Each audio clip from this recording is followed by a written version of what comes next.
உலகத்தில் உள்ள சத்குரு பிரம்மஸ்ரீ நித்யானந்த சுவாமிகளின் சீடர்கள் பக்தர்கள் அனைவருக்கும் ஆத்ம வணக்கங்கள்.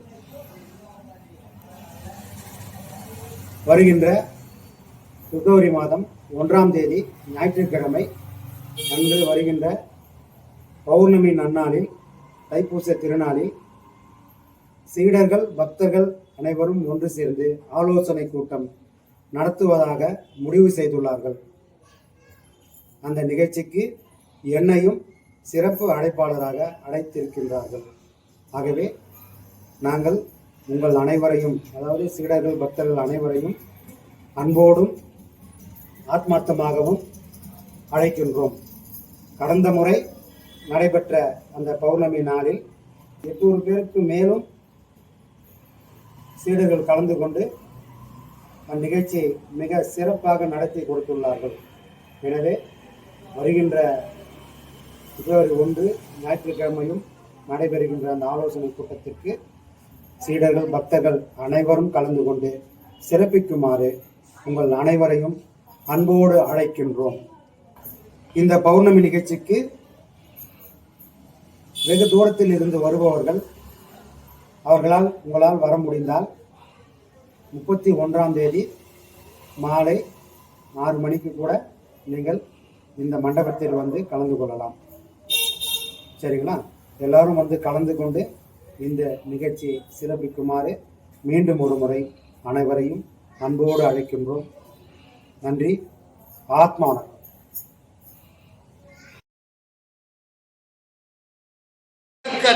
வர விளைவுகளை இது தவிர சாமி வந்து நேரம் இறங்குறதில்லை. சாமியை ஆடுறவங்க வீட்டில் பார்த்தீங்கன்னா சோறு கூட இருக்காது. அப்போ சாமி எவ்வளோ வசதி பண்ணி கொடுக்கணும். இதுதான் நம்ம கோயிலாக இருக்குது, இது நல்லா அந்த ஊர்லேயே ராஜா வாங்கிக்கலாம் இல்லை அப்படின்னு சாமி பண்ணல. அடுத்த நாளைக்கு ஒரு வாரம் பொறுத்த ஒரு குழந்தை செத்து போயிடும். அந்த சாவு அந்த சாமி ஒரு வாரம் 10 குழந்தை செத்து போகும். ஜாகிரதையான்னு சொல்லுதா? அப்போ சாமி இல்லை. மனம் நிலை, தன்னை மறந்த நிலை, உணர்வற்ற நிலையில அவங்க துணி விலகிறது தெரியாது. ஆம்பளை பிடிக்கிறானா பொம்பளை பிடிக்கிறானா தெரியாம அந்த உணர்வுகள் மாறி ஆடுறதை தவிர சாமி மனுஷன் மேல வராது. சாமின்றது முதல்ல எதுன்னு தெரிஞ்சா, யாருப்பா வந்துக்குது கோயந்த வந்துக்கிறேன், யாருமா வந்துக்குது கர்மாரி வந்து என்ன லைன் ரேஷன் கிடையாது. ஏமா இது ஒரு வித நோய். அது அதனால வர விளைவுகள். அது சாமி வந்து மனுஷன் மேல வருமாமா. காலகாலமா கடவுளை தவிர இந்த உலகத்தையே நம்பாதவனே சாமி வர மாட்டேன். பக்கத்தோடு வர ஏமாந்த ஆணு வாய் சொன்னா வாயில மண்ணை போடுறவனுக்கு சாமி வந்துருமா. அதனால சிந்திச்சால் உண்மை தெரியும், சிந்திக்காதவனுக்கு பொய்யே உண்மையா தெரியும். அதனால அது மாதிரி இருக்குமா. ஆனா கடவுள் வந்து இசை வடிவானவன்.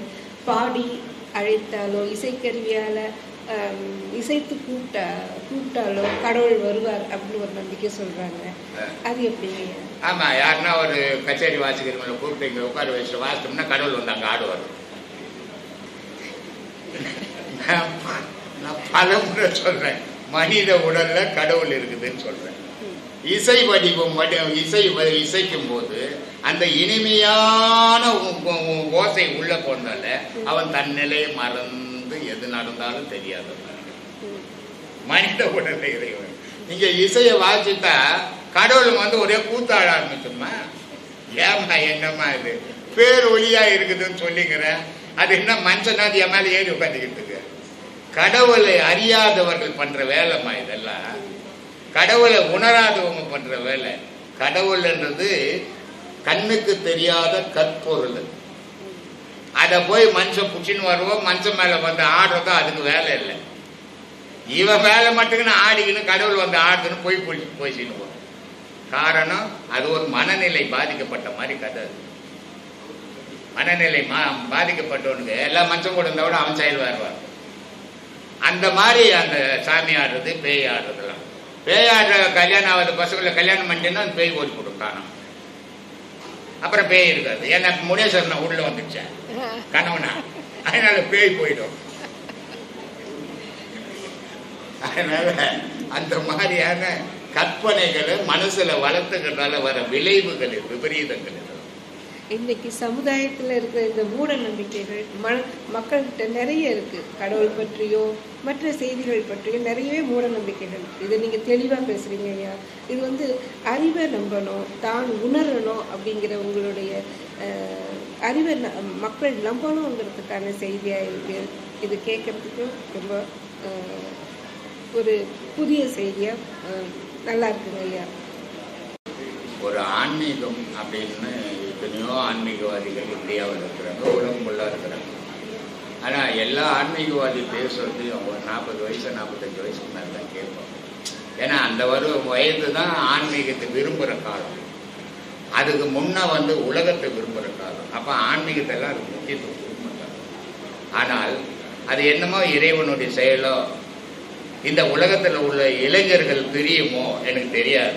ஆனால் எனக்கு வந்து பசங்க ஏராளமான வாலிப வயசில் இருக்கிற பசங்க எனக்கு ரொம்ப அதிகமான வெறி பிடிச்சிருக்கிறாங்க. மலேசியாவிலேருந்து ஒரு பையன் பேசுகிறான், எனக்கு ஃபோன் பண்ணுறான். அதே மாதிரி இதில் நம்ம சிலோன்லேருந்து ஒரு ஆள் ஃபோன் பண்ணுறான். சாமி எவ்வளோ என்னை ஃபாலோ பண்ணுறாங்கன்றதை யோசித்தேன் நான். சாமி நீங்கள் முதல்ல இருந்த மாதிரி இல்லை, முகம்லாம் கருத்து இருக்குது, உடம்பு வந்து இழைச்சிருக்கிறீங்க, ஜாக்கிரதையாக உடம்பை பார்த்துக்கோ, ஏதாவது ஒன்று ஆச்சுன்னா நான் செத்து போயிடுவேன் சாமி, நான் ஏன்டா முட்டாள் மாதிரி பேசுகிறேன் அப்படின்னு இல்லையா. இது வந்து அவனுடைய வெறி. இப்படி தான் அரசியல்வாதிங்க பயன்படுத்திப்பாங்க. ஆனால் நான் அரசியல்வாதி இல்லை, ஆன்மீகவாதி. நீ தெளிவாடியணும்னு நான் பேசிட்டு இருந்து நீ சாவரேன், நான் முட்டாள் தானே இல்லையா அது. அதனால நான் சொல்றேன், அரசியல்வாதி பேசுகிற மாதிரி பேசுறியேடா. நான் செத்து போயிட்டேன்னா என் குடும்பம் நல்லா இருக்கும். ஆனால் நீ செத்து போயிட்டா உன் குடும்பம் என்ன அவனுக்கு யோசனை பண்ணியா? நீ எதுக்கு எனக்காக சாவணும்? நான் என்ன உனக்கு உறவு? இது மடத்தனம் இல்லை. இது இவ்வளோ விஷயம் மனசு தெரியணும்னு பேசினு இப்படி முட்டாள்தனமான வேலை செய்தா நான் என் மனம் ஏற்றுக்காதுப்பா. இது வந்து சந்தோஷப்படுற விஷயம் இல்லை, வருத்தப்படுற விஷயம். ஏன் சொல்றேன்னா எல்லாருடைய மனமும் தெளிவடையணும். எது நிஜம்னு அவன் சிந்திக்கணும். நான் சொல்றதுலாம் நிஜம்னு எடுத்துக்காதீங்கன்னு வேண்டாம். நீ யோசிச்சுப்பார், எது உண்மை எது போய் நீ தேர்ந்தெடு. ஏன்னா ஒரு மனிதனுக்கு அடுத்தவன் சொன்னதை விட அடுத்தது படித்ததை விட அவன் அனுபவிக்கிற நிஜம்தான் நிஜம். அதில் எந்த பொய்யோ பொருட்டோ கலக்கவே முடியாது. அந்த அனுபவத்தை நீங்கள் எடுங்க, உங்களுக்கு உண்மை தெரியும் இல்லையா. அதனால இன்னைக்கு உலக மக்களுக்கு இவ்வளோ இளைஞர்கள் என் மேலே பற்றா இருக்கிறதுக்கு காரணம் நம்ம இந்த பேசுகிற பேச்சு தான். எதையே நான் மிகைப்படுத்தி பேச மாட்டேன்.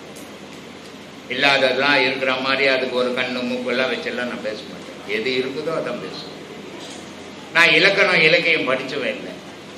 நான் சாதாரண பாமரன்.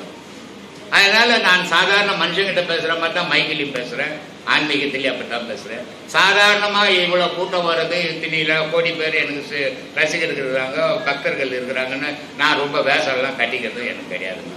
என் உடலை விட்டு உயிர் பெரிய வரைக்கும் இதே நிலையிலிருந்து பெரியணும், அதுதான் என்னுடைய ஆசை. சொல்லுங்க. இன்னைக்கு உலகத்துல நிறைய ஆன்மீகவாதிகள் மக்களை கவர்ந்து தனக்கு ஒரு ரசிகர் மன்றம் வச்சுக்கிற மாதிரி அவங்கவுங்க ஒரு மடத்தையும் ஒரு அமைப்பையும் ஏற்படுத்திட்டு மக்களை வந்து ஒரு மாயையில் இழுத்துட்டு போறாங்க. அப்படி இல்லாம நீங்க அறிவை வந்து உன்னுள் பெருக்கோ, ஞானத்தை அதிகப்படுத்திக்கோ அப்படின்னு சொல்லி தரீங்க. அப்படிப்பட்ட நிலையில ஐயா இந்த உபதேசங்கள் அவங்களுடைய அறிவையும் திறனையும் மேம்படுத்தக்கூடியது அப்படின்னு நீங்கள் நிறைய சமயத்தில் சொல்லியிருக்கீங்க. இதை பற்றி கொஞ்சம் விளக்குங்க ஐயா.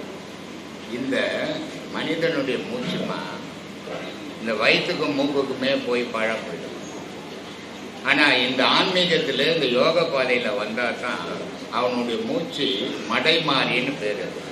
போகிற வழியை விட்டுட்டு வேற வழியில் போகும். இதுக்கு ரோசகம் கும்பகம் பூரகம்னு பேர். இந்த மூச்சாகப்பட்டது நல்லா வலிக்கணும். வலிச்ச மூச்சையை நிறுத்தணும். வலிக்கிறது 16 வலிக்கும். யாருன்னா போய் வலிச்சிட போறீங்க, பேதி ஆகிடும். இது வந்து 4 அடிவில் பழகணுமே தவிர 8 1 16 சொன்னார்னு போய் பண்ணி போட்டு அப்புறம் ஏமல் வச்சிடாதீங்க. அதனால இது 16 வலிக்கணும். இதுக்கு பூரகம்னு பேர். அந்த வலிச்ச மூச்சை வெளியே விடாமல் நிறுத்தணும். அதுக்கு பேர் கும்பகம்னு பேர். அந்த நிறுத்தின மூச்சை முள்ள வெளியே விடணும். ஹான்னு விட்டுறக்கூடாது, முள்ளமாக விடணும். அதுக்கு பேர் ரோசம். இப்போ இந்த கும்பகம் பண்ணுறதால போய்க்கணும் வந்துக்கணும் தான் நல்லா தான் இருந்தோம் நம்ம. இதை ஏன் கும்பகம் பண்ணணும் அப்படின்னா இது பாதை மாறும். அப்போ இந்த கும்பகம் ஆகும்போது இடுப்புக்கு கீழே போய் இந்த பாடம் பண்ணும்போது தெரியும். ஓ இம் ஓ இம் என்னும் போது பின்னாடி இடுப்பு போய் வரும் சதை. இந்த சதை போய் வரும். அந்த உள்ள ஏறுற சூட்டினுடைய விளைவு மேலே முத்தா அந்த இடுப்புல வேர் வைக்கும். அப்போ தெரிஞ்சுக்கலாம் நம்ம சரியா செய்யறோம் அப்படின்னு. அப்போ அந்த காற்றாகப்பட்டது அது முதுகு தண்டு வழியா ஏறி தலைக்கு வந்தால் உன்னுடைய அறிவு தெளிவு வரும். நீ ஒன்றும் கடவுளை அடைஞ்சு ஒன்றும் சாதிக்க போறதில்லை. ஆனால் தெளிவானவனை வாழணும்னா இந்த பாதை அவசியம்.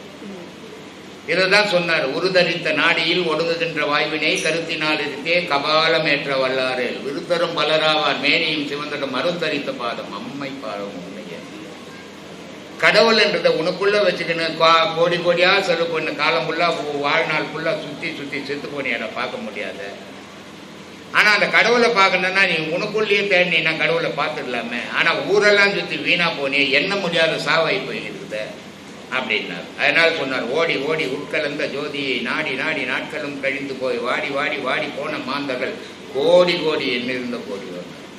அப்போ இந்த மூச்சாகப்பட்டது உன் அறிவு தலைக்கு போகும்போது அறிவு தெளிவு வரும். எது உண்மை எது பொய் என்ற தெளிவு உன் அறிவு வேலை செய்யும். இல்லைன்னா அறிவு மங்கி. அதுக்காக இதை சொல்லி கொடுக்குறோம். ஐயா, நீங்கள் உங்களுடைய வாழ்க்கை வரலாறு பேசும்போது அதில் ஒரு செய்தியை படித்தேன். நீங்கள் செய்த இந்த யோகம், இந்த பயிற்சிகள், உங்களுடைய கடினமான அந்த ஐசிஎஃப் என்ஜின் கட்டுமான பணியின் போது எல்லாரும் நிறைய பேர் வந்து கண் பாதிக்கப்பட்டாங்க, உடல்நிலை பாதிக்கப்பட்டாங்க, புற்றுநோய் கோளாறுகள் இருந்தது, சீக்கிரமாக இறந்து பட்டாங்க.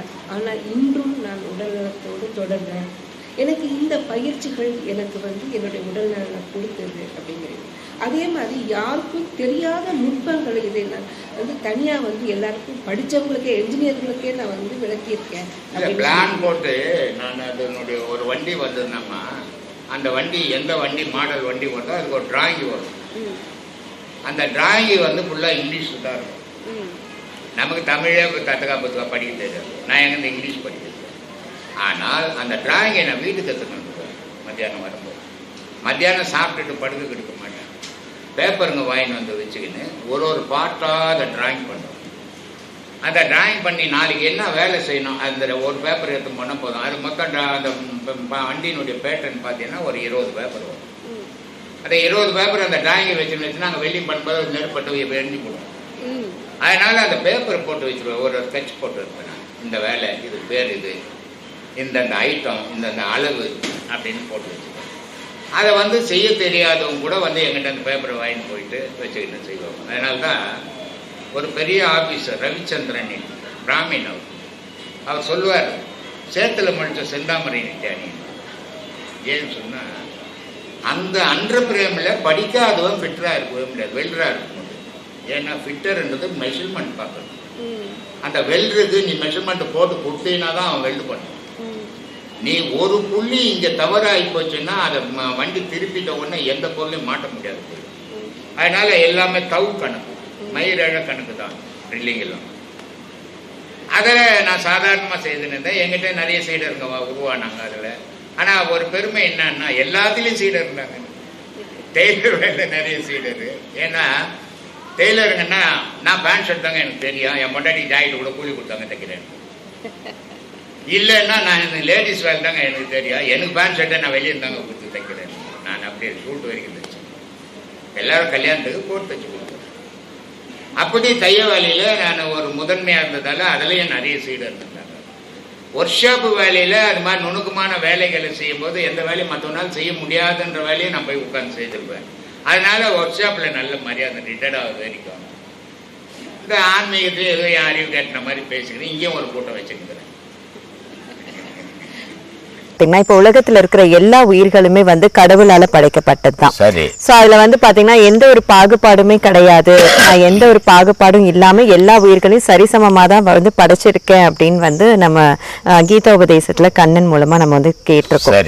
ஆனா பாத்தீங்கன்னா சிலர் வந்து ரொம்ப நல்லபடியா இருக்காங்க லைஃப்ல, சிலர் வந்து ரொம்ப கஷ்டப்படுறாங்க. அப்படி கஷ்டப்படுறவங்க என்ன நினைப்போம் அப்படின்னா, சே நம்ம அவன மாதிரி இருந்திருக்கலாம்ல அப்படின்னு ஆசைப்படுவோம். ஆனா அங்க இருக்கிற மென்டாலிட்டி என்னன்றது அவங்களுக்கு தான் தெரியும். இப்படி வந்து படைக்கிற நம்ம உயிர்கள்ல ஏன் இந்த மாதிரியான பாகுபாடுகள் இருக்கு? இறைவனுடைய படைப்புல பாகுபாடே கிடையாது. இறைவனுக்கு வந்து மனசு சம்பந்தப்பட்டவனே கிடையாது. இறைவன் ஆன்மா சம்பந்தப்பட்டவன். இறைவனுடைய படைப்பு ஆன்மா. அப்போ அந்த ஆன்மாவில் வேற்றுமையே கிடையாது, இன்ப துன்பமே கிடையாது, நல்லது கெட்டதே கிடையாது. ஆனால் மனசுல இன்ப துன்பம் உண்டு, நல்லது கெட்டது உண்டு. இதனால இந்த மனசுக்கும் இறைவனுக்கும் சம்பந்தம் கிடையாது, ஆன்மாக்கும் இறைவனுக்கும் சம்பந்தம். அப்போ இறைவன் படைப்பு சமமாக தான் படைச்சான். ஆனால் மனுஷனுடைய மனம் இருக்குது, இது வேறுபட்டு ஒரு காலமாக ஓண்டு ஓண்டு ஓண்டு பறந்து பறந்து செத்து செத்து பறந்து அது மனசை வந்து ஒவ்வொருத்தருக்கு ஒவ்வொரு நிலையில் மாற்றிக்கணும். இப்போ தன்னை பார்த்து வாழறோம் ஒருத்தன் உலகத்தை பார்த்து வாழறோம் ஒருத்தன் ஊரை பார்த்து வாழறோம் ஒருத்தன் அடுத்தவனை பார்த்து வாழறோம் இப்படி பல விதமான மனசு மாறி போச்சு. மனசு மாறினத்தால் தான் மதங்களே தோன்றுச்சு. மனசு மாறலாம் மதங்களே கிடையாது, ஒரு மதம் தான் இருந்திருக்கும், மனுஷ மதம் தான் இருந்திருக்கும். இன்னைக்கு உலகம் ஃபுல்லாக இன்னைக்கு எத்தனை மதங்கள் நம்மளால எண்ண முடியாது இருக்குது. அந்த மதங்கள் தோன்றதுக்கு காரணமே மனசு மாறினதால் தான். உனக்கு ஒரு மதம் எனக்கு ஒரு மதம். இறைவன்கிட்ட அந்த பாகுபாடு கிடையாதுமா, இறைவன் ஒருவன் தான். இந்த இன்பம் துன்பம் ஏன் வந்தது அப்படின்னா, இப்போ இந்த பிறவியில் நீங்கள் இருக்கிறீங்க, நீங்கள் பிறந்ததுலேருந்து சாக போகிற வரைக்கும் நல்லதையே நினைக்கிறீங்க, நல்லதையே செய்கிறீங்க. எவ்வளோ கஷ்டம் வந்தாலும் அந்த நல்லது செய்யறதுலேருந்து நிறுத்தவே இல்லை. அப்போது உங்களுடைய பிறப்பு அடுத்த பிறப்பு சுத்த பிறப்பாகும்.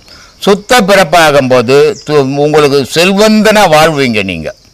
ஆனால் இந்த பிறப்பில் என்கிட்ட 10 ரூபாய் இருக்குது, மற்றவங்கிட்ட இல்லை, அவனை கேலி பண்ணி இழிவுபடுத்தி அவனை அசிங்கப்படுத்தும் போது எந்த உலகத்திலே நீ மற்றவனை இழிவா நினைச்சியோ, எந்த உலகத்திலே நீ மற்றவனை அசிங்கப்படுத்தினியோ, அதே உலகத்தில் நாளைக்கு உன்னை இழிவாக்கிடுவான், உன்னை அசிங்கப்படுத்துவான். இது பிறப்பினுடைய ரகசியமா. இன்னைக்கு நீ என்ன செய்யறியோ அது அடுத்த பிறவி. இதுக்கு பேர் தான் தலைவிதின்னு வச்சுங்கிறோம். ஒவ்வொரு மனிதனுக்கும் இறைவன் யாருக்கும் இந்த தலைவிதி எழுதுறதே இல்லை. மனுஷனுடைய செயல் மரணத்தில் அவனுக்கு விதியாக மாறி போகுது. அந்த விதி தான் பிறப்பை உண்டாக்குது. அந்த பிறப்புக்கு ஏற்ற மாதிரி தான் அவன் வாழ்க்கை அமையுதுமா. இதனால் இதில் இறைவன்கிட்ட வேற்றுமையே கிடையாது. இறைவன் தூய்மையானவன், ஆன்மா தூய்மையானது. மனம் கெட்டு போச்சு. மனம் கெட்டு போந்தாலும் மனுஷன் மாறி போய் செயல்களை செய்து பாவத்தில் விழார். அப்ப இது எல்லாமே பூர்வ ஜென்மத்துடைய கர்மா. ஒவ்வொரு மனிதனுக்கும் ஒவ்வொரு செயலுக்கும் பூர்வ ஜென்மத்தினுடைய கர்மா தான். ஆனா இப்போ அந்த ஜென்மத்திலே அதுக்கான தண்டனை அனுபவிச்சா கூட பரவாயில்ல. ஆனா இப்போ வந்து அடுத்த பிறப்புலதான் அது வந்து அந்த பிறப்பிலே அனுபவிப்ப, போன பிறப்பில செய்தது இந்த பிறப்பில அனுபவிச்சுன்னுக்கிற. இப்போவாது நீ திருந்தணும். ஆனா திருந்துறது இல்லையே. ஒரு கையில் ஒருத்தனுக்கு, ஒரு கால் இல்லை ஒருத்தனுக்கு, ஒரு கண்ணு இல்லை ஒருத்தனுக்கு. இவ்வளோ குறைபாடுகள் இருந்தோம் அவனுடைய கர்வம் போலியே. நம்ம இப்படி குறைபாடோடு இருக்கிறோமே, நம்ம பிறரை பார்த்து மரியாதை கொடுக்கணும், மற்றவங்ககிட்ட பண்பா நடந்துக்கணும் அப்படின்லாம் நினைக்கணும். இப்போ ஒரு விஷயம் சொல்கிறேன். திருநங்கைகள்னு இருக்கிறாங்க. திருநங்கைகள் வந்து அவங்களுடைய பிறப்பே இழிவான பிறப்புன்னு அவங்களா முடிவு பண்ணின்னுக்கிறாங்க. வீட்டுங்களில் சேர்க்கறது கிடையாது. அப்போ அவங்களுக்குள்ளவே ஒரு தாய் தகப்பனை தேர்ந்தெடுத்துக்கிறாங்க. தேர்ந்தெடுத்துக்கின்னு தான் அவங்க வாழ்க்கை நடத்துகிறாங்க. ஆனால் இந்த வாழ்க்கையை என்ன பண்ணுறாங்க, எங்கேயாவது போய் சம்பாதிக்கிறாங்களா, எங்கேயாவது போய் என்ன ஒரு தொழில் செய்கிறாங்களா? செய்யலை. ஏதோ கடையாக வீடு வீடாக ட்ரெயினில் போயிட்டு கையேந்தி ஏதோ 4 ரூபாய் கிடைக்குது. சரி, 4 ரூபாய் கிடைக்குது. நம்மளுடைய வாழ்க்கை இப்படி மாறி போச்சு. நம்ம இந்த வாழ்க்கையாவது தூய்மையாக நடக்கிறாங்களா? அராஜகம் பண்ண திருப்பதியிலேருந்து நீ ரேணுகுண்டா வர வரைக்கும் பார்த்தீங்கன்னா ட்ரெயினில் ஒரே அராஜகம் பண்ணுவாங்க. அப்போ திருந்துறாங்களா? திருந்தலையே. அதனால மனிதனுடைய மனத்தை பொறுத்து தான் இருக்குதே தவிர அவனுடைய துக்கமும் சந்தோஷமும் அவனுடைய மனசுக்குள்ளவே இருக்குது. அப்போ இப்போ செய்யறதெல்லாம், இப்போ நீ 10 ரூபாய் சம்பாதிக்கிற, 10 ரூபாய் சம்பாதிச்சா 10 5 ரூபாய் செலவாயிடும், 5 ரூபாய் தான் நிற்கும். அப்போ நீ ஒரு கோடீஸ்வரி ஆகணும்னா என்ன பண்ணணும்? காலம் ஃபுல்லாக சம்பாதிக்கணும். சம்பாதிச்சு சேர்த்து வச்சுக்கினே வந்தீங்கன்னா அடுத்த பிறப்புல நீ கோடீஸ்வரி. அது மாதிரி புண்ணியத்தை சேர்த்துக்கினே வந்தீங்கன்னா அடுத்த பிறவியில் புனிதமான பிறப்பு கிடைக்கும். இதுதான் வாழ்க்கையினுடைய ரகசியம். இதை உணர்ந்து ஒவ்வொருத்தரும் நடந்தாங்கன்னா தீமைன்றதே இருக்காது. எல்லாருக்கிட்டும் அன்பு காட்டணும், எல்லாருக்கும் நல்லது செய்யணும். அப்போதான் நம்ம வாழ்க்கை நல்லா இருக்கும். ரொம்ப நன்றி ஐயா. இப்போ அதே மாதிரி நீங்க திருநங்கை பத்தி பேசுனீங்க. இப்போ நம்மள பாத்தீங்கன்னா சிவன் வழிபடுறவங்க நிறைய பேர் இருக்கும். அதுல ஒரு அவதாரம் தான் இந்த அர்த்தநாரீஸ்வரர் அப்படின்னு சொல்றோம். அப்படி இருக்கக்கூடிய அந்த பெண் பாதி ஆண் பாதி உருவத்துல இருக்கக்கூடிய அர்த்தநாரீஸ்வரர் நம்ம மனப்பூர்வமா வழிபடுறோம். ஆனா திருநங்கையா இருக்கிறவங்கள நீங்க சொன்ன மாதிரி நிறைய வீடுகள்ல ஒதுக்கிதான் வைக்கிறாங்க. அத பத்தியும் அவங்களுக்கு நீங்க பொதுவா என்ன சொல்றீங்க? நான் என்ன சொல்றேன்னா, நீங்க உங்களுடைய பிறப்பை யோசித்து பாருங்க. மற்றவங்களோட சேர முடியல, மற்றவங்களோட இணைஞ்சு வாழ முடியல, ஏன் உங்களை பெத்த வீட்டிலேயே நீங்கள் இருக்க முடியல. இப்படிப்பட்ட வாழ்க்கை நமக்கு கிடைச்சிருக்குது. இந்த வாழ்க்கையை நம்ம இந்த பாவத்தை எதனால் இந்த பிறப்பு கிடைச்சதோ தெரியல. இந்த பிறப்பை நம்ம ஒழிக்கணும்னா இந்த பிறவியில் நம்ம எல்லாருக்கிட்டும் அன்பு காட்டணும், எல்லாருக்கிட்டும் நல்லவங்களாக நடந்தோம், யாருக்கிட்டும் அராஜகம் பண்ணக்கூடாது, எந்த கெட்ட பழக்கத்துக்கு நம்ம அடிமையாகக்கூடாது. அப்படின்னு வாழ்ந்தாங்களா அவங்களுடைய பிறப்பும் மாறிடும். ஆனால் அவங்க என்ன பண்ணுறாங்க, தண்ணி அடிக்குது, ரோடெல்லாம் கலாட்டா பண்ணுறது, இந்த மாதிரி பண்ணும்போது உன்னுடைய பிறப்புக்கு அர்த்தமற்று மற்றவங்களுக்கு இறக்கமே வராமல் போயிடும். மற்றவங்க உங்களை பார்த்தாவே மற்றவங்களுக்கு இறக்கம் வரா மாதிரி நீங்கள் நடந்துக்குங்க, அதுதான் உங்களுக்கு நல்லது. மற்றவங்க பார்த்தா உங்களை அருவெறுப்பாக பார்க்கக்கூடாது, பார்க்குற மாதிரி நீங்கள் நடக்கக்கூடாது. அது ரொம்ப முக்கியம். திருநங்கைகள் அத்தனை சில பேர் வேலை செய்கிறாங்க, சில பேர் இந்த திருநங்கைகள்லாம் திருத்தணும்னு திருநங்கைகளுக்குள்ளவே நிறைய முயற்சிகள்லாம் பண்ணுறாங்க. ஆனால் இவங்க திருந்த மாட்டுறாங்க ஒரு சிலர். அதனால் அவங்களும் திருந்தணும், நல்லா இருக்கணும், எல்லாரும் நல்லா இருக்கணும். பூமியில் திருநங்கையா மனுஷனா பொம்பளையா ஜீவராசிகள்லாம் இல்லை, ஒரு உயிர். அது ஒரு சுகத்தை அனுபவிக்க வந்தது இந்த உலகத்துக்கு, அதனுடைய சுகத்தை அனுபவிக்கணும். ஆனால் அதனால் பிறரை துன்புறுத்திடக்கூடாது. துன்புறுத்தணும்னா நமக்கு தான் கேடு. அதை மாதிரி நடந்தீங்கன்னா உங்கள் வாழ்க்கை மாறிடும். நன்றி ஐயா. இப்போ அடுத்தபடியாக பார்த்தீங்கன்னா ஆண்கள் அப்படின்னு எடுத்துக்கிட்டா அவங்களால இந்த விஷயங்கள்லாம் பண்ண முடியும் அப்படின்னு இருக்கு. அது மாதிரி பெண்களால தான் இந்த விஷயங்கள் பண்ண முடியும் அப்படின்னு ஒரு வரமுறை இருந்துட்டு இருந்தது. ஆனா இப்போ சமீப காலமா பாத்தீங்கன்னா ஆணும் சரி பெண்ணும் சரி எல்லாமே இந்த விஷயங்கள் எல்லாம் பண்ணலாம் அப்படின்னு ஒரு சமமான ஒரு நிலை இருந்துட்டு வருது. இதை பத்தி உங்களுடைய கண்ணோட்டம் என்ன? இது சரியா தவறா? என்னுடைய கண்ணோட்டம் என்னன்னா, பெண்ணு பெண்ணாவே இருக்கணும், ஆண் ஆணாவே இருக்கணும். ஏன்னா பெண்ணுக்கு மட்டும்தான், ஆணுக்கு எந்த ஆணுக்கும் இவன் உத்தமி, இவன் கற்பு கரசி அப்படின்லாம் எந்த ஆணுக்கும் பேர் கிடையாது. ஆனால் பெண்ணுன்ற பேரே ஒரு புனிதமான பேர். பெண்ணுன்ற ஒரு உயிரினம் இல்லைன்னு சொன்னால் உலகம்ன்றதே ஒன்று இருக்காது. அவ்வளோ புனிதமானது பெண்ணுன்ற பேர். ஆனால் அந்த பெண்ணுன்ற பேருக்கு பல புகழ்ச்சியான பெயர்கள் இருக்குது. கற்பு கரசி, கண்ணகி அப்படின்லாம் பல பேர்கள் இருக்குது. அந்த பேர் இந்த ஆணுக்கு யாருக்கும் கிடையாது. இந்த பெண்களை தான் பெரிய பெரிய மகான்லேருந்து பெரிய பெரிய கவிஞன் வரைக்கும் பெண்களை தான் புகழ்ந்தான் தவிர எந்த ஆணையும் புகழ்ந்த சரித்திரமே இல்லை. அப்போது இந்த பெண்ணுன்றதுக்கு தனி சிறப்பு உண்டு. பெண்ணுன்னு இல்லைன்னா ஒரு குடும்பம்னு ஒன்று இருக்காது, பெண்ணுன்னு ஒன்று இல்லைன்னா பிறப்புன்னு ஒன்று இருக்காது. அப்போது அப்படிப்பட்ட பெண் பிறப்பு பெண்ணாகவே வாழணும், வாழ்ந்தால்தான் அது பெண். ஆனால் ஆண் மாதிரி மாறும்போது அர்த்தநாராக மாறி போயிடும். அது ஏன்னா செயல்கள் மாறிடும். செயல்கள் மாறும்போது அந்த பெண்ணுக்கு கெட்ட பெயர்கள் வந்துடும்.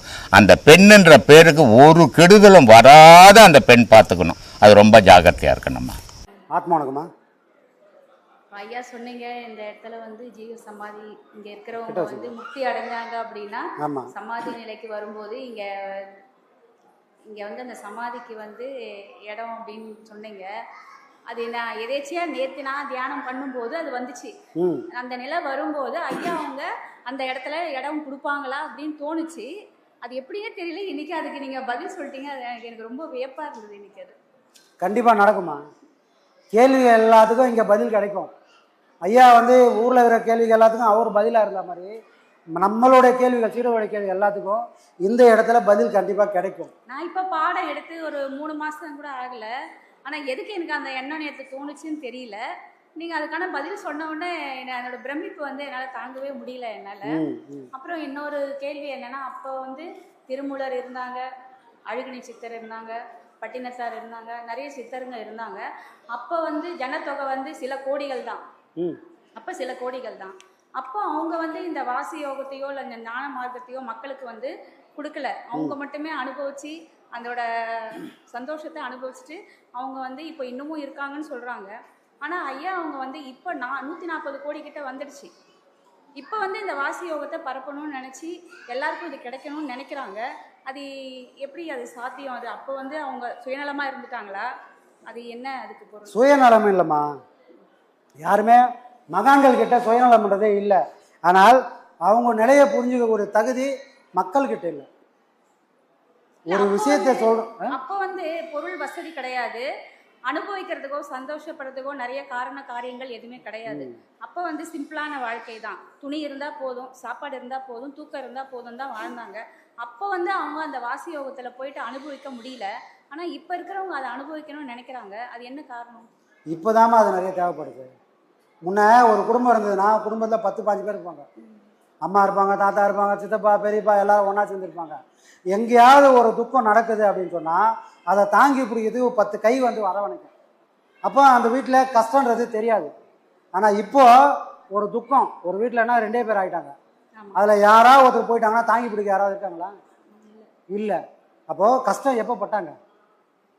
இப்போ தான் கஷ்டப்பட போகிறாங்க. இனிமே தான் இன்னும் நிறைய கஷ்டப்பட போகிறாங்க. ஏன்னா மக்களோட மனுஷனோட ஆதரவு யாருக்குமே இல்லை. ஏன்னா ஒட்டி உறவாடக்கூடிய பக்குவம் இப்போ யாருக்குமே இல்லை. நான் தான் பெரிய ஆள், நான் சொல்கிறதான் கேட்கணுன்ற அளவுக்கு மனுஷன் வளர்ந்ததுனால உறவுகள்லாம் பெரிய ஆரம்பிச்சிச்சு. அப்போ ஒருத்தரோட கஷ்டத்தை ஒருத்தர் தாங்கி பிடிக்கிற சக்தி இப்போ யாருக்குமே இல்லை. ஒட்டும் உறவு இல்லாமல் தான் இருக்கிறாங்க, அது யாராக இருந்தாலும். அப்போ முன்னே வந்து தாங்கி பிடிக்கிற சக்தி இருந்தனால யாருக்கும் கஷ்டன்றது தெரியல. இப்போ கஷ்டத்தை தாங்க சக்தி இல்லைன்னு சொல்கிறீங்க. இப்போ இந்த வாசி யோகத்தை பண்ணுறதுக்கு சக்தி இருக்குதா எங்களுக்கு? ஏன்னா அது ரொம்ப டஃப்பாக இருக்கிற மாதிரி இருக்குதான்ற கேள்வியே வரக்கூடாதுமா. டஃப்பாக இருக்கிற மாதிரி இருக்கு. அதுதான் சொல்கிறது. எதையுமே சாதாரணமாக கிடைக்கிற பொருள் பிரயோஜனப்படாது. நமக்கு உழைச்சி மெருகேற்றி கிடைச்சால் மட்டும்தான் நம்மளே அதை மெருகேற்றிட்டு நம்மளை ஒரு வைரமாக அதை மாற்றி கொடுக்கும். இந்த பாடம் உண்மையிலேயே ரொம்ப கஷ்டமான பாடம். இங்கே வந்தவங்களால் எல்லாரும் நிற்க முடியுமானா நிற்கவே முடியாது. அதனால தான் தைரியமாக ஐயா சொன்னார், இங்கே வராதிங்கப்பா, ஏன் வரீங்க, நான் சொல்லி கொடுக்குறத இங்கே வாசல்லையே போட்டுட்டு போகிறீங்கன்னு அவரே சொல்கிறாரு. ஆமாம், ஒருத்தன் கூட சீடனே இல்லைன்னு சொல்கிறாரு. ஏன் இந்த இடத்துல அவர் சொன்ன மாதிரி நிற்கிறது ரொம்ப ரொம்ப ரொம்ப ரொம்ப கஷ்டமான விஷயம். ஆனால் அந்த கஷ்டத்தை தாங்கி நின்னால் மட்டும்தான் அவரோட நிலை நான்றது புரியும். அவர் நிலையை நம்மளால் எழுதி பிடிக்க முடியும். அவர் ஒன்றும் இதை ஈஸியாக வந்து இந்த இடத்துல வந்து உட்காரல. இதுக்காக அவர் இழந்தது, அவரை நம்பி இருந்த குடும்பம் இழந்தது சொல்லி மாளாது. அவர் நினச்சிருந்தா எல்லாரும் அவர் ஒரு குரல் கொடுத்தாருன்னா அவர் கேள்வி கேட்க ஆள் இல்லாத இடத்துல இருந்தார். ஆனால் எதையும் அனுபவிக்கணும், இது எனக்குன்னு மடக்கி வைக்கணுன்ற எண்ணம் அவர்கிட்ட இல்லாமையே தான் இருந்தது. இது இன்னைக்கு ஒன்றுத்துக்கு உதவாத கூட எப்படியாவது ஏமாற்றி 4 பேர் சேர்த்துலாமான்னு இருக்கிற இடத்துல அவர் ஒரு குரல் ஒருத்தர் கொடுத்தாரு சொன்னால் அவரை ஏன் இப்படி குரல் கொடுத்தோம் கேட்க ஆள் இல்லை. ஆனால் அந்த மாதிரி ஒரு சூழ்நிலையில் கூட எதுக்குமே ஆசைப்படாமல் இண்டிவிஜுவலாக வாழ்ந்தார். என் உழைப்பில் தான் வாழணும். அப்போது வாழ்க்கைன்றது இவ்வளோ கஷ்டமானது தான். ஆனால் இதுக்கெல்லாம் பலன் எப்போ கிடைக்குன்னா அந்த வாழ்க்கையோட முடிவில் தெரிஞ்சிடும் நீ யாருன்றதை உலகம் சொல்லும். உலகத்தை எல்லாரும் தானே சாவுறாங்க, எல்லாரும் சாவுறாங்க. எத்தனை பேர் சாவில் போய் ஒரு இன்னும் கொஞ்ச நாள் இருந்தால் நல்லா இருக்குமே, எத்தனை பேர் சாவில் சொல்லுவாங்க, பாடாளப்பம் போனால் நல்லது, இவன் இருந்து மட்டும் என்ன சாதிச்சுட்டான் அப்படின்னு கேட்கறதுக்கு தான். அதாவது காது கேட்க சொல்லணும்னா கூட அப்படி தள்ளி போயா சொல்லுவாங்க. இருந்து இவன் என்னப்பா சாதிச்சுட்டான், இவன்கிட்ட பணம் இருக்குது, எல்லாமே இருக்குது, கூட நான் ஒருத்தர் ரூபாய் கொடுக்கல பாருவான், குறை சொல்லுவான். புரியுதுங்களா? அப்போது இவ்வளோ பெரிய விஷயத்த இவ்வளோத்தையும் இழந்தால் மட்டும்தான் சாத்தியம். அதை இழக்கிறதுக்கு மனசுக்கு ஒரு தைரியம் வேணும். உண்மை இதுதான் புரியணும். அந்த புரிஞ்சதில் நிற்கணும். அந்த நிற்கிறதுன்றது சாதாரண விஷயம் இல்லை. தென்றல் அடித்தா நின்றுடலாம், இல்லை சாதாரண காற்றடிச்சா நின்றுடலாம். ஆனால் நீ நிற்கிறத உன்னை எப்படியும் தள்ளி விட்ருவோன்னு இந்த உலகம் சுழற்சி அடிச்சிடும்.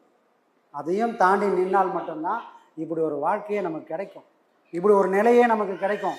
அப்போது இழக்க யாருக்கு தைரியம் இருக்குதோ அவங்களுக்கு மட்டும்தான் இந்த பாடமே பழிக்கும். பாடம் வாங்கின எல்லாரும் கரை சேருவானா ஒருத்தர் கூட கரை சேர்க்க முடியுங்க. ஆனால் பாடம் வாங்கினவங்களுக்கு ஒரு பக்குவம் வரும். இங்கே ஒன்றுமே இல்லைன்னு யாருக்கு தெரியுதோ, இங்கே ஒன்றுமே இல்லைப்பா அப்படின்னு யார் ஜீரோ நிற்கிறாங்களோ அவங்க எல்லாருக்கும் இப்படி ஒரு நிலை வரும். அந்த ஜீரோவில் எப்போ ஐயா நாங்கள் நிற்கிறது? நாளைக்கே நடக்கலாம், நாளைக்கே நடக்கலாம். அந்த பக்குவம் நமக்கு இருந்தால் நம்மளோட உழைப்பு ஊருக்கு தெரியாதுமா, கூட இருக்கிறவங்களுக்கு தெரியாது. நம்மளோட உழைப்பு யாருக்கு தெரியும்? ஒரே ஒருத்தனுக்கு மட்டும்தான் தெரியும். ஏன்னா அவன் கூட தான் நம்ம உறவாடிங்கிறோம், அவனுக்காக தான் உழைக்கிறோம். அவனுக்கு தெரியும் நீ உழைக்கிற உழைப்பு என்னன்றது, அதுக்கு என்ன பரிசு கொடுக்கணும்னு அவன் ஒருத்தருக்கு தான் தெரியும். அவன் கொடுப்பான். உழைக்க வேண்டியது நம்மளோட கடமை, பலனை எதிர்பார்க்கக்கூடாதுன்னு இதுக்கு தான் சொன்னாங்க. ஆனால் வேலை செஞ்சுட்டு கூலி எதிர்பார்க்காதவன் அதெல்லாம் இல்லை விஷயம். இந்த இடத்துல உழைச்சா அதுக்கான பலன் உண்மை நிச்சயம். அது இந்த பிறவியில் கிடைக்கலனாலும் அடுத்த பிறவியில் அது அதோட முடிவை அது எட்டி பிடிச்சிடும். கண்டிப்பா கிடைக்குமா? கண்டிப்பாக கிடைக்கும். அதை தான் சொல்ல, நம்பிக்கை வேணும், தைரியம் வேணும். வெறும் நம்பிக்கை ஊர் போய் சேராது, தைரியமும் இருக்கணும். ஏன்னா உதவாங்கிறதுக்குன்னே ஒரு பிறவி எடுத்து போகிறோம். நாமெல்லாம் எப்படின்னா இராணுவத்தில் இருக்கிற மாதிரி, இராணுவத்தில் சண்டை போகிறோம். எதிரி எப்போ வேணால் நம்மளை சுடுவான். ஆனால் அதுக்காக ஓடி ஒளிய முடியுமா? ஓடி ஒளிய முடியும். அந்த மாதிரி மரணம் வரும் தெரிஞ்சே பயணம் பண்ணுற இராணுவ வீரன் மாதிரி இதுதான் முடிவுன்னு தெரிஞ்சு பயணம் பண்ணக்கூடிய தைரியம் வேணும். இது மரணத்தை கொண்டு போய் சேர்த்தாலும் நான் செத்தாலும் பரவாயில்லப்பா, இதோட முடிவை தேடி பிடிப்பேன், இது முடிவு என்னன்னு தெரியாமல் நான் போக மாட்டேன்னு தைரியம் இருந்தால், அந்த வைராகம் இருந்தால் கண்டிப்பாக நாளைக்கே நடக்கலாம். முதல்ல வளர்க்க வேண்டியது இதுதான். அப்புறம் வந்து நிறைய சித்தர் பாடல்லாம் இருக்குங்க ஐயா. திருமூலர், அழுகணி சித்தர். அதில் வந்து அழுகணி சித்தரோட